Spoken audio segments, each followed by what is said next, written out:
اسلامی اقتصاد کی اہمیت صرف مسلم ملکوں کے لیے نہیں اور صرف حکومتوں کی سطح پر نہیں ہے، بلکہ ہم جیسی مسلم اقلیتوں کے لیے بھی۔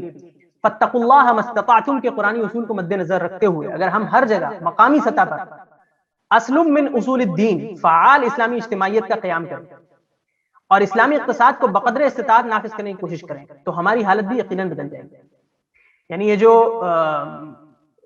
اسلامی اجتماعیت ہے، فعال اسلامی اجتماعیت، یہ اصل من اصول الدین ہے، دین کے اصول میں سے ایک اصل ہے، جیسا کہ امام ابن تیمیہ رحمۃ اللہ علیہ نے بھی اس کو ذکر کیا ہے، اس کو اصل من اصول الدین قرار دیا ہے۔ اور یہ کتاب و سنت کی نصوص میں بالکل ایک دم ایک مسلمات میں سے ہے کتاب و سنت کے کہ جو اجتماعیت ہے وہ اسلام کے اصولوں میں سے ایک اصول ہے۔